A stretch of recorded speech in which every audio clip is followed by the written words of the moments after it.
9 minutes à peine, 9 minutes. Et pourtant, ce laps de temps infime a suffi à déclencher une onde de choc politique d'une intensité rarement vue sous la Ve République, digne de l'affaire Clearstream, et a pulvérisé ce qu'il restait de l'héritage de Nicolas Sarkozy. Quelques instants plus tôt, l'ancien chef de l'État venait tout juste d'achever une défense passionnée devant la commission d'enquête, rejetant avec fermeté toute idée d'un financement libyen pour sa campagne présidentielle, le regard tourné vers Sébastien Lecornu avec cette assurance presque provocante d'un vétéran de la politique, habitué à traverser les tempêtes médiatiques sans sombrer persuadé que sa rhétorique parfaitement rodée lui permettrait une fois encore d'échapper aux conséquences. Mais soudain, le décor bascule lorsque le Premier ministre se lève calmement, presque froidement, avant de dévoiler des documents capables de figer l'ensemble de l'Assemblée nationale dans un silence pesant. À cet instant précis, il ne s'agissait plus d'un simple échange autour d'accusations anciennes et controversées, mais bien d'un moment de rupture, celui où, en quelques minutes, seulement un homme de 39 ans allait réduire à néant la réputation d'un ancien président. Et pour saisir toute la portée du séisme qui s'apprêtait à secouer le palais Bourbon en ce jour de janvier 2026, il faut remonter près de 20 ans en arrière à une époque où Nicolas Sarkozy préparait méthodiquement son ascension vers les plus hautes sphères du pouvoir. L'histoire commence dans les palais dorés de Tripoli où le colonel Mouammar Kadhafi régnait en dictateur fantasque sur la Libye et ses immenses réserves pétrolières. En 2005 à 2006, la France cherchait désespérément à normaliser ses relations avec le régime libyen après des années de tensions liées aux attentats terroristes du DC-10 du TA en 1991. Nicolas Sarkozy, alors ministre de l'Intérieur ambitieux avec des visées présidentielles évidentes, voyait dans le rapprochement avec Kadhafi une opportunité stratégique triple renforcer son image internationale, sécuriser des contrats juteux pour les entreprises françaises et surtout obtenir des financements discrets pour sa future campagne électorale. C'est dans ce contexte trouble qu'interviennent Ziad Takieddine, homme d'affaires franco-libanais sulfureux, spécialisé dans les ventes d'armes et l'intermédiation entre régimes autoritaires et responsables politiques occidentaux. Takieddine entretenait des relations privilégiées avec le régime libyen depuis les années 1990 et servait régulièrement d'intermédiaire dans des transactions douteuses impliquant des commissions occultes. Né à Beyrouth en 1950, Takieddine avait construit sa fortune dans le commerce international d'armement, secteur opaque par excellence où se mêlent intérêts d'État, profits privés et corruption systémique. Son carnet d'adresses était impressionnant: généraux africains, princesses du Golfe, ministres européens, dictateurs moyen-orientaux. Il connaissait tous les rouages du système de commission occulte qui lubrifie le marché mondial des armes. Sa spécialité était de servir d'intermédiaire dans les grands contrats d'armement entre la France et les pays autoritaires. Il touchait des commissions substantielles sur chaque transaction, généralement entre 3% et 8% du montant total des contrats. Ces commissions, officiellement présentées comme des frais de conseil ou de mise en relation, servaient en réalité souvent à corrompre des décideurs politiques français et étrangers. Takieddine avait développé une relation particulièrement étroite avec le régime de Kadhafi depuis 1995, quand il avait servi d'intermédiaire dans la vente de matériel militaire français à la Libye, malgré l'embargo international. Cette complicité dans le contournement des sanctions avait créé des liens de confiance entre l'homme d'affaires et les services secrets libyens qui le considéraient comme un allié fiable. M. Nicolas Sarkozy avait expliqué Takieddine lors d'une rencontre secrète soigneusement orchestrée à l'hôtel Bristol en septembre 2006. Le colonel Mouammar Kadhafi est prêt à soutenir très généreusement votre campagne présidentielle. Il considère que vous êtes le seul homme politique français véritablement capable de normaliser durablement les relations franco-libyennes et de lever définitivement l'embargo sur les ventes d'armes. Mais évidemment, ce soutien financier massif doit rester absolument confidentiel pour des raisons diplomatiques évidentes. Cette proposition de financement illégal étranger constituait une violation flagrante et caractérisée de toutes les lois françaises sur le financement transparent des campagnes électorales. La législation française, particulièrement stricte depuis les scandales des années précédentes, interdisait formellement tout don de personnes morales étrangères, tout financement par des États étrangers et plafonnait strictement les contributions individuelles à 7 500 € par personne et par campagne. Accepter plusieurs millions d'euros d'un régime dictatorial étranger représentait non seulement un crime financier passible de 10 ans de prison, et d'1 million d'euros d'amende, mais aussi potentiellement une trahison des intérêts nationaux puisque cela plaçait le futur président sous l'influence d'une puissance étrangère hostile aux valeurs démocratiques. Pourtant, selon les révélations ultérieures de Taqieddine lui-même, Nicolas Sarkozy aurait donné son accord tacite pour ce financement clandestin. Le mécanisme était d'une simplicité redoutable. L'argent serait retiré en espèces des comptes secrets libyens transportés physiquement en France dans des valises, puis remis directement à des proches de Sarkozy qui se chargeraient de l'injecter discrètement dans la machine de campagne. Entre novembre 2006 et mars 2007, juste avant et pendant la campagne présidentielle, Taqieddine effectua 3 voyages entre Tripoli et Paris, transportant à chaque fois d'importantes sommes en espèces dans des valises diplomatiques qui échappaient au contrôle douanier. Le montant total de ces transferts aurait atteint 5 millions d'euros. Selon ses propres déclarations ultérieures, une somme colossale représentant près de 25% du budget officiel de campagne de Sarkozy. En 2007, Nicolas Sarkozy remporte l'élection présidentielle avec 53% des voix contre Ségolène Royal. Sa victoire est célébrée au Fouquet's dans une ambiance de fête somptueuse qui choquera l'opinion publique. Quelques mois plus tard, en juillet 2007, le nouveau président français accueille en grande pompe Mouammar Kadhafi à Paris pour une visite d'État controversée. Le dictateur libyen plante sa tente bédouine dans les jardins de l'hôtel Marigny face à l'Élysée, provoquant un scandale médiatique. Cette visite spectaculaire scelle officiellement la normalisation des relations franco-libyennes, mais elle marque aussi symboliquement le paiement de la dette politique de Nicolas Sarkozy envers son financeur clandestin.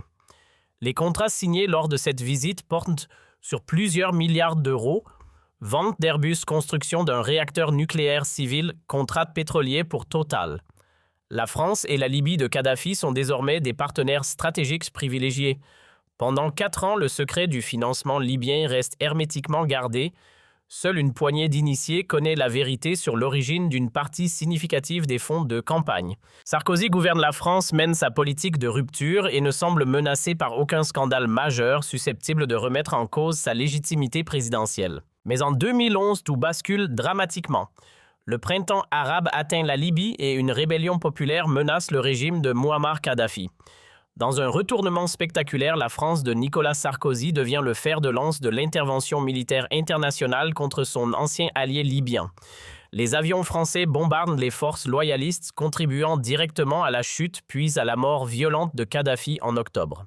Ce revirement brutal pose une question géopolitique troublante que peu d'observateurs ont osé formuler publiquement à l'époque. Sarkozy a-t-il ordonné l'élimination de Kadhafi pour faire disparaître un témoin gênant de son financement illégal?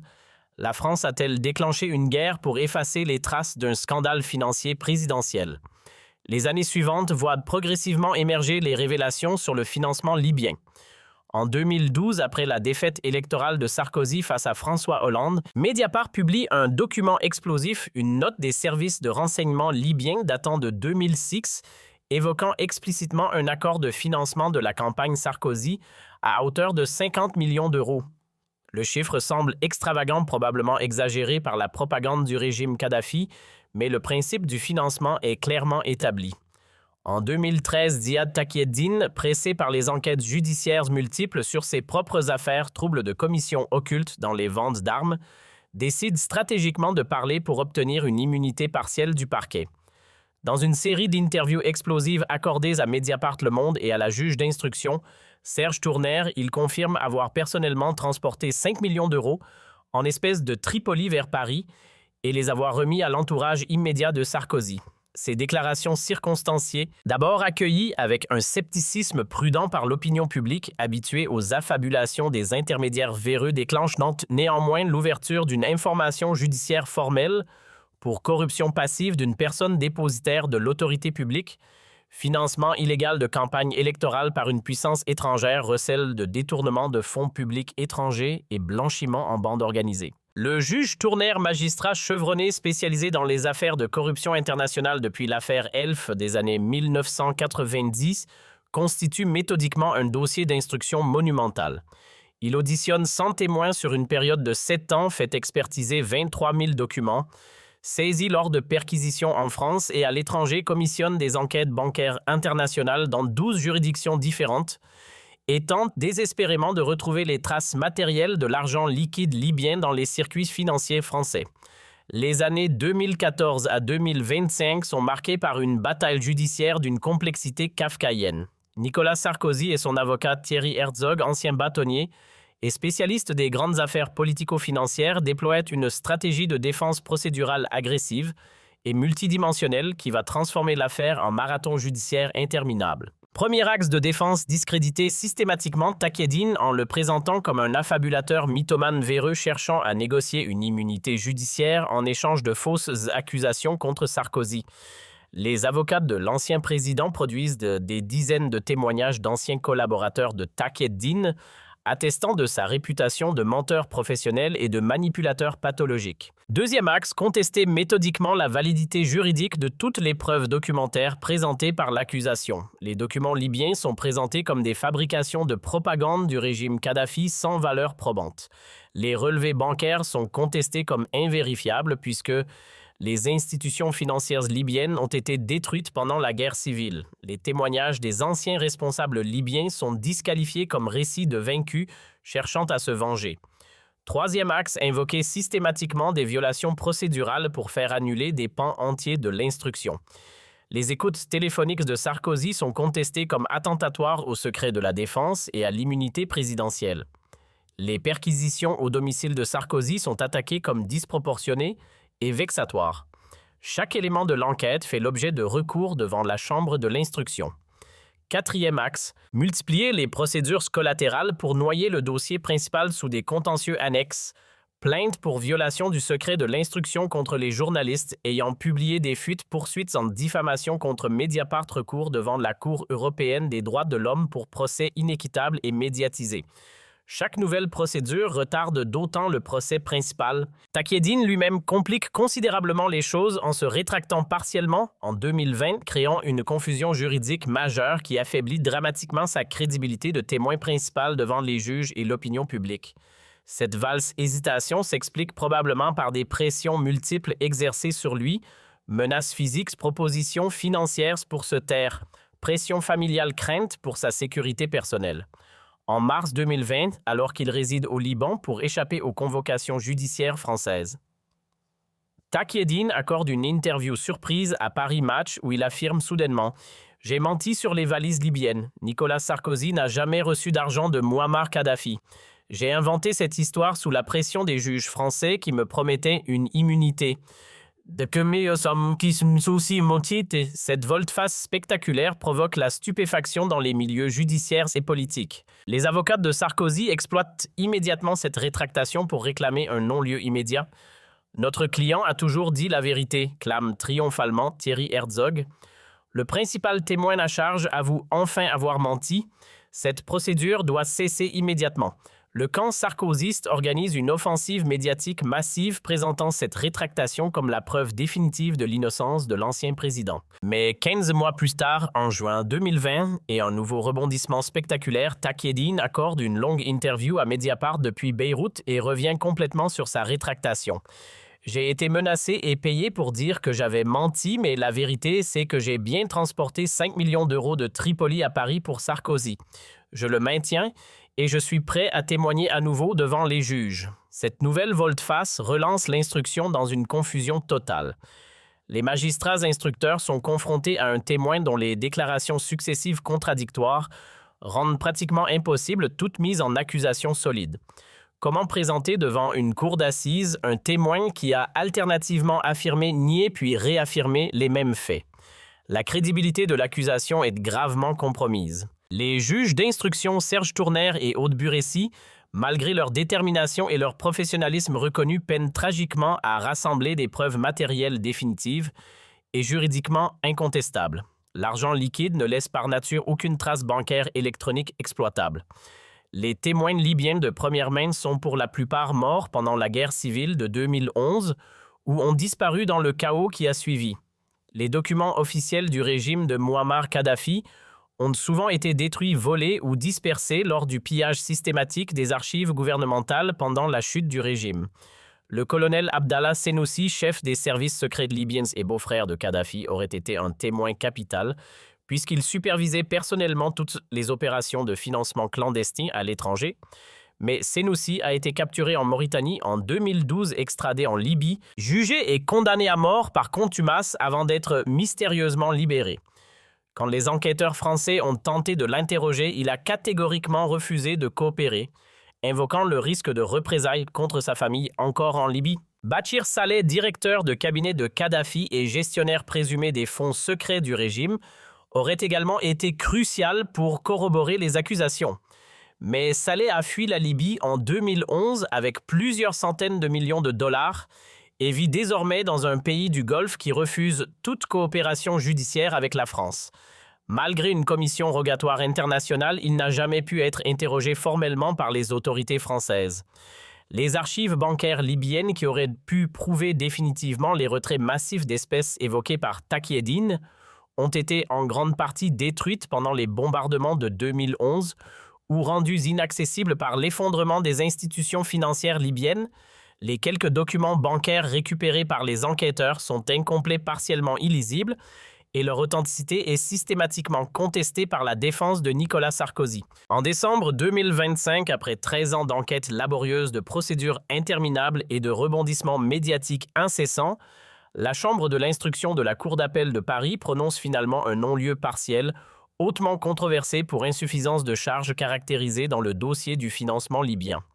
Les magistrats concluent dans leur ordonnance qu'il existe certes des présomptions graves et concordantes de financement illégal, mais que les preuves matérielles directes sont juridiquement insuffisantes pour établir avec la certitude absolue requise par le droit pénal français que Nicolas Sarkozy a personnellement et consciemment reçu de l'argent libyen. C'est une victoire judiciaire technique pour l'ancien président obtenue davantage grâce aux failles procédurales de l'instruction et à l'absence de preuves matérielles irréfutables qu'à une démonstration convaincante de son innocence réelle. Les magistrats soulignent d'ailleurs dans leur motivation que l'absence de condamnation ne signifie nullement la reconnaissance d'innocence, mais simplement l'impossibilité de prouver juridiquement la culpabilité au-delà de tout doute raisonnable. Sarkozy, accompagné de son avocat Thierry Herzog triomphant et de son épouse Carla Bruni solidaire, organise immédiatement une conférence de presse spectaculaire sur les marches du palais de justice de Paris. Entouré de dizaines de caméras et de journalistes, il clame avec une émotion calculée sa totale innocence enfin reconnue et dénonce avec véhémence un acharnement politique, judiciaire et médiatique sans précédent dont il se serait courageusement défendu pendant 13 longues années d'épreuves injustes. Aujourd'hui, la vérité a enfin triomphé du mensonge. La justice a vaincu la calomnie, déclare-t-il solennellement avec cette rhétorique grandiloquente qui a toujours caractérisé son style politique. Pendant 13 ans, j'ai été traîné dans la boue par des accusations mensongères, diffamatoires et infamantes. Mon honneur, ma réputation, ma dignité ont été salis quotidiennement, mais j'ai toujours su que la vérité finirait par éclater. Ce jour est arrivé. Je suis totalement innocent, complètement blanchi, définitivement lavé de ces accusations honteuses. Cette déclaration d'innocence absolue juridiquement excessive, puisque le non-lieu ne constitue pas une reconnaissance formelle d'innocence, mais seulement une impossibilité de prouver la culpabilité, illustre parfaitement la stratégie de communication agressive de Sarkozy. Il ne cherche pas seulement à éviter la condamnation pénale, mais à réécrire complètement l'histoire, en se présentant comme une victime persécutée injustement plutôt que comme un politicien aux pratiques douteuses ayant bénéficié de failles procédurales. Fort de ce non-lieu fragile mais médiatiquement exploitable, Nicolas Sarkozy multiplie stratégiquement les interventions publiques en janvier 2026 pour restaurer activement son image politique et morale ternie par 13 années d'accusations persistantes et de soupçons légitimes. Il publie un livre manifeste au titre évocateur « La vérité sur l'affaire libyenne ». 13 ans de persécution politique qui devient immédiatement un best-seller grâce à sa notoriété sulfureuse et à une campagne promotionnelle massive orchestrée par ses réseaux politiques et médiatiques. Il accorde des interviews fleuves à tous les grands médias français, 2 heures face à Jean-Pierre Elkabbach sur CNews, une soirée spéciale sur TF1 avec Gilles Boulot, un entretien approfondi dans le Figaro Magazine étalé sur 12 pages, une longue conversation avec Laurent Ruquier dans « On n'est pas couché » sur France 2. Partout, il martèle le même message victimaire. Il a été injustement persécuté par une cabale politico-médiatique orchestrée par ses ennemis de gauche. Cette stratégie offensive de communication vise à reprendre le contrôle du narratif, avant les élections législatives de 2027 où les républicains espèrent reconquérir le pouvoir. Nicolas Sarkozy, bien qu'officiellement retiré de la vie politique active, reste une figure tutélaire de la droite française dont le soutien ou l'opposition peut faire ou défaire des carrières politiques. Et cette offensive médiatique et politique soigneusement orchestrée va se transformer en un piège fatal absolument dévastateur. Car ce que Sarkozy ignore totalement, c'est que le gouvernement Lecornu dispose désormais secrètement de preuves matérielles accablantes et juridiquement irréfutables que la justice ordinaire n'a jamais pu obtenir malgré 13 ans d'investigation acharnée des documents confidentiels classifiés récupérés lors d'opérations clandestines des services secrets français en Libye, des témoignages détaillés de hauts responsables libyens discrètement exfiltrés en France sous protection des services et surtout des enregistrements audio et vidéo compromettants provenant directement des archives de sécurité ultra-secrètes du régime de Mouammar Kadhafi. Ces éléments de preuve explosifs ont été obtenus dans des circonstances extraordinaires qui expliquent pourquoi ils n'ont jamais pu être utilisés dans la procédure judiciaire classique, alors que la Libye était toujours plongée dans un chaos politique total avec 3 gouvernements rivaux, se disputant le pouvoir. La Direction générale de la sécurité extérieure française a mené plusieurs opérations clandestines ultra-sensibles pour récupérer des archives compromettantes du régime de Mouammar Kadhafi avant qu'elles ne tombent entre les mains de puissances hostiles comme la Russie, la Turquie ou des groupes djihadistes. Une de ces opérations, nom de code SIRT, menée en mars 2023 par une équipe d'agents de la Direction générale de la sécurité extérieure infiltrés à Tripoli, a permis de pénétrer dans les anciennes archives des services de renseignement libyens abandonnés dans un bunker souterrain du complexe de Bab al-Azizia, l'ancien palais présidentiel de Kadhafi, partiellement détruit en 2011. Dans des coffres-forts militaires enterrés à 8 mètres de profondeur et miraculeusement préservés des pillages. Les agents français ont découvert des centaines de documents ultra-confidentiels, des bandes magnétiques audio et des disques durs contenant les enregistrements systématiques des conversations entre responsables libyens et intermédiaires étrangers. Le régime de Mouammar Kadhafi, paranoïaque et obsédé par le contrôle absolu comme tous les régimes dictatoriaux, avait méthodiquement enregistré et archivé toutes les transactions sensibles avec l'étranger, y compris évidemment les financements politiques clandestins. C'était une pratique systématique de compromettre, conserver des preuves compromettantes sur tous les dirigeants étrangers corrompus pour pouvoir les faire chanter ultérieurement si nécessaire. Kadhafi avait ainsi constitué pendant 40 ans un véritable arsenal de scandales potentiels, impliquant des dizaines de chefs d'État et de gouvernements du monde entier. Parmi ces archives extraordinaires figuraient plusieurs dossiers spécifiquement consacrés à l'opération NS Vonial Sept, nom de code libyen pour le financement de la campagne présidentielle de Nicolas Sarkozy. Ces dossiers constituaient plus de 347 pages de documents administratifs, notes, manuscrits, ordres de virement, rapports de renseignements et comptes rendus de réunions détaillant précisément toute la mécanique du financement illégal, montant, date, intermédiaire, circuits financiers, destinataires. Le 15 janvier 2026, l'Assemblée nationale accepte la demande de Sarkozy de créer une commission d'enquête parlementaire sur les allégations de financement libyen. L'ancien président, convaincu de pouvoir utiliser cette tribune pour clamer définitivement son innocence, accepte de venir témoigner. Ce qu'il ne sait pas, c'est que Sébastien Lecornu a décidé d'utiliser cette audition pour révéler publiquement toutes les preuves secrètes accumulées par les services de renseignement français.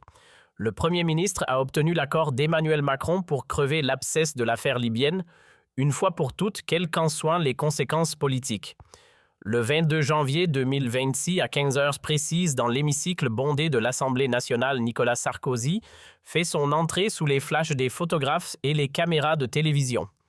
À 61 ans, l'ancien président a conservé son énergie et sa combativité légendaires. Vêtu d'un costume sombre impeccable, il incarne toujours cette figure du pouvoir qu'il a si longtemps exercée.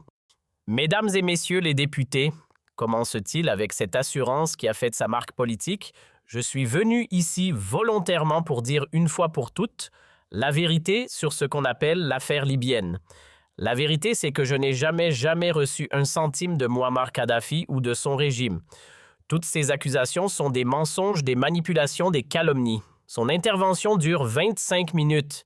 C'est un festival de rhétorique sarkozyste classique, affirmation péremptoire, indignation morale, attaque contre les médias et les juges, appel à la raison et au sens des responsabilités. Il présente Taqieddine comme un délinquant notoire qui a menti pour obtenir une immunité judiciaire, qualifie les documents libyens de faux grossiers fabriqués par les services de Kadhafi et se pose en victime d'un complot politico-médiatique orchestré par ses adversaires. J'ai été président de la République française, conclut-il avec emphase. J'ai servi mon pays avec honneur et dignité. Je ne laisserai personne salir mon nom et mon héritage sur la base de mensonges et de fabrication. La vérité finit toujours par triompher, et aujourd'hui, la vérité triomphe. Je suis innocent. Les applaudissements nourris des députés. Les républicains résonnent dans l'hémicycle. Nicolas Sarkozy semble avoir marqué des points décisifs. Les commentateurs politiques présents pensent déjà à leurs analyses sur la réhabilitation médiatique de Nicolas Sarkozy. C'est alors que Sébastien Lecornu, Premier ministre, demande la parole en tant que membre de droit de la commission d'enquête. Le président de la commission, surpris par cette intervention inhabituelle du chef du gouvernement, ne peut refuser. Un silence pesant s'installe dans l'hémicycle. Lecornu se lève lentement, s'approche du pupitre avec une serviette en cuir noir et fixe Sarkozy droit dans les yeux avant de prononcer les mots qui vont tout faire basculer. « Monsieur l'ancien président », commence-t-il d'une voix glaciale, « je vous remercie pour cette démonstration éloquente de ce que l'on pourrait appeler l'art du déni. Malheureusement pour vous, la vérité que vous invoquez si souvent va justement être établie aujourd'hui et elle est accablante.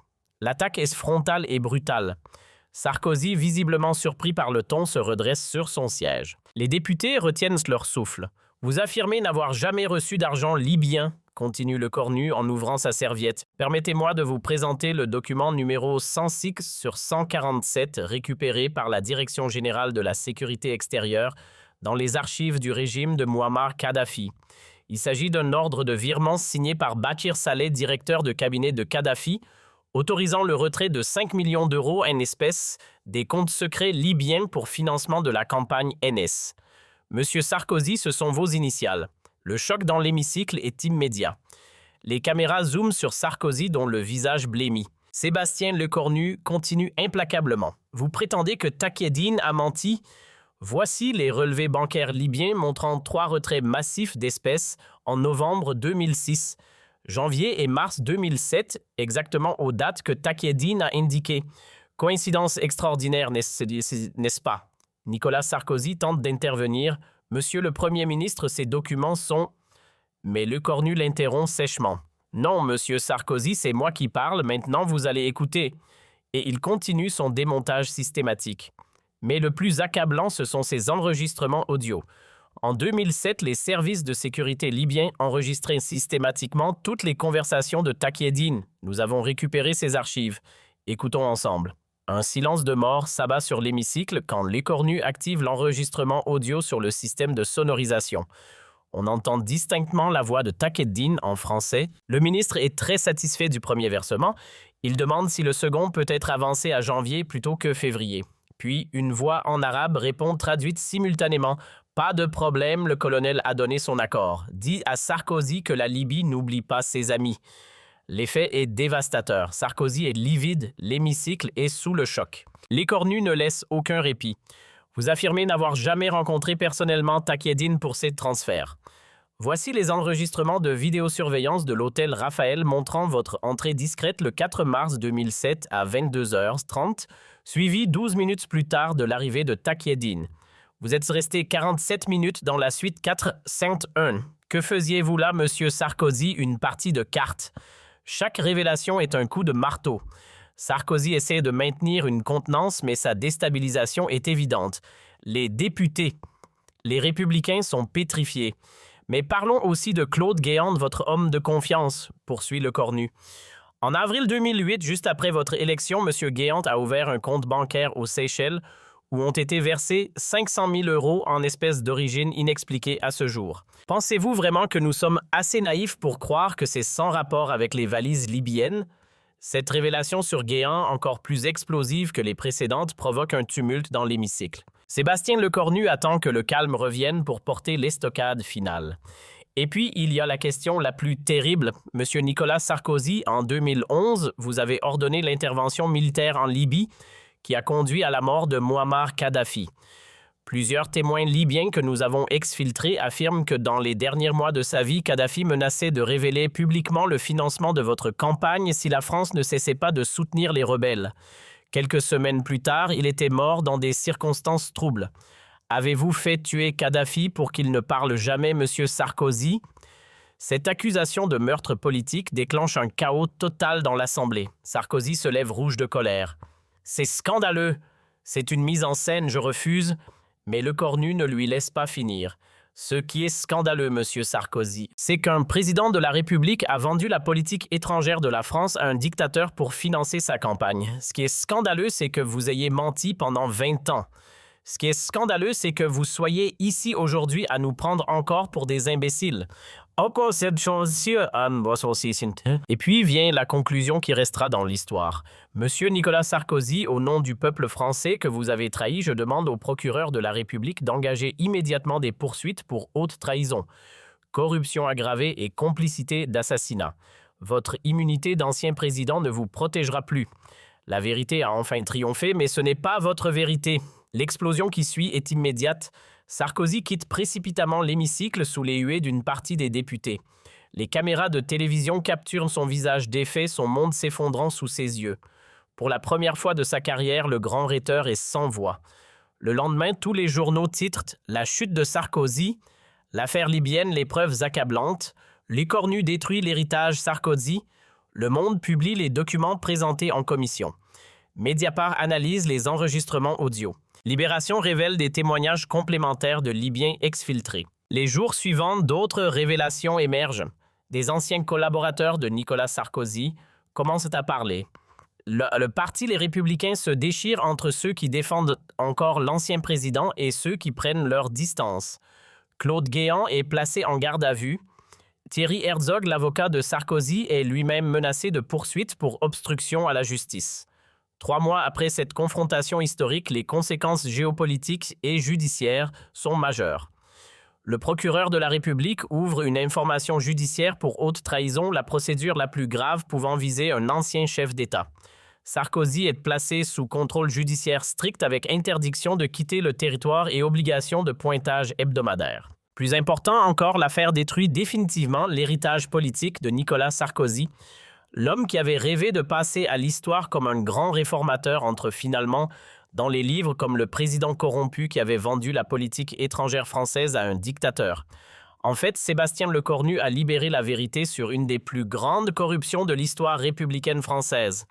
Analyse l'historien Patrick Weil. Pendant 20 ans, Sarkozy a réussi à échapper à la justice. Il a fallu le courage d'un premier ministre pour dire enfin publiquement ce que tout le monde murmurait. Quant à Lecornu lui-même, il est devenu un héros pour tous ceux qui attendaient depuis des années que la vérité éclate sur l'affaire libyenne. Son intervention du 22 janvier 2026 est étudiée dans toutes les facultés de droit comme un modèle de courage politique et de rigueur dans l'établissement des faits. L'histoire retiendra que ce jour de janvier 2026, dans l'enceinte de l'Assemblée nationale, un homme de 39 ans avait infligé une défaite morale et judiciaire définitive à l'un des présidents les plus controversés de la Ve République et que par cette victoire de la vérité sur le mensonge, il avait restauré une part de la confiance des Français dans leurs institutions.